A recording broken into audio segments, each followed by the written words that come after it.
hear it growing loud. So we are so thankful to First Church for everything they gave. People gave stuff, supplies, and people gave financially.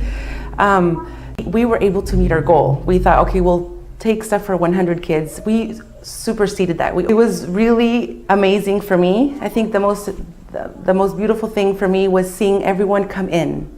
I'm so thankful my kids got to see that.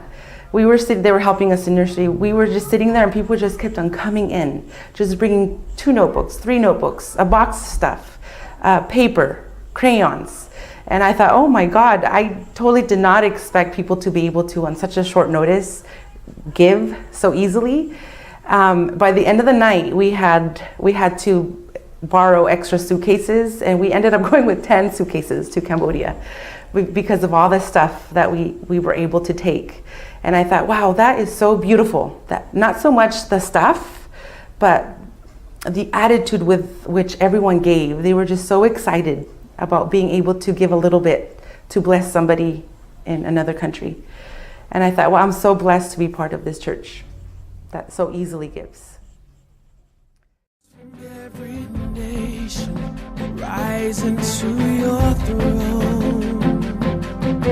Saints from every generation singing for your glory, telling what you've done.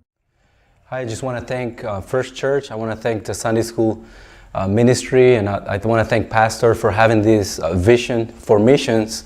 One of the things that I want to share that really impacted my life was this village that we visited.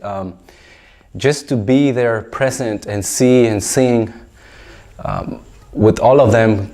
Some of the children, you can just see it in their face how they love God and how they're innocent and how they worship God in their language. So although I don't understand, but I was there present, and I was able to clap my hands and just see how they live over there, and how they worship God and how they love God.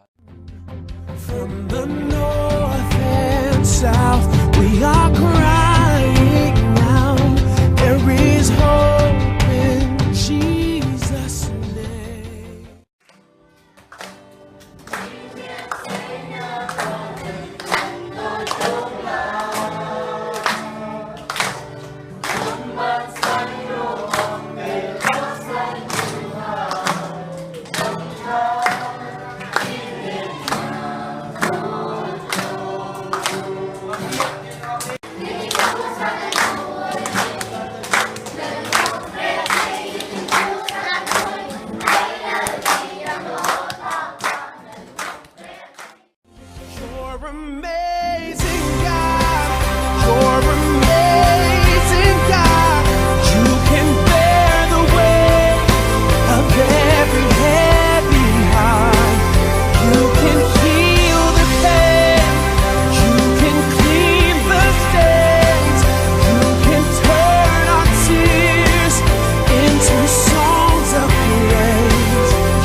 There's a lot of people that give to Cambodia, and so some of the children, like the Lake Village, they did not get the stuff we took because they received aid from other sources.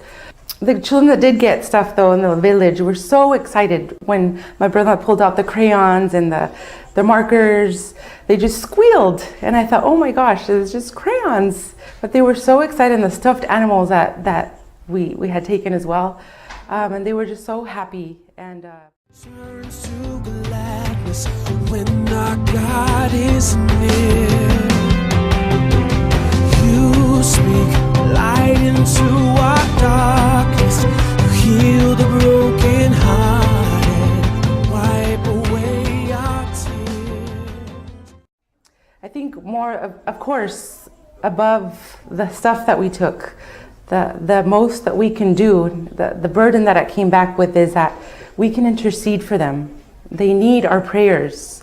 They could use the things that we took, but those things will run out. But what they need more is Jesus. And there is power in intercession. And that's the one thing that I came back so burdened with. The children in the village that we visited, right next to that schoolhouse we were at, they were having a prayer to one of the gods for one of the men that was sick. I think he was paralyzed or something. And so they were offering, they had the fruits and the incense, and you can feel the heaviness. And I thought, my God, we need to rise up and intercede for this village. My brother-in-law and my sister are there. Maybe we can't all go, but we can pray so that these curses will be broken in the name of Jesus.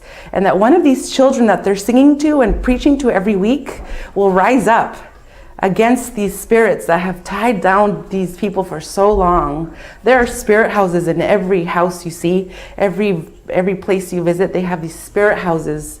And I just thought, my God, these people are so ignorant about who God is. They have no clue, no idea. And here we are. I just felt so burdened to do more than I am. And one thing I can do is pray and intercede for them, because there is power in prayer. And I'm so thankful we're part of a church that prays. From the north and south, we are crying out. There is hope in Jesus' name.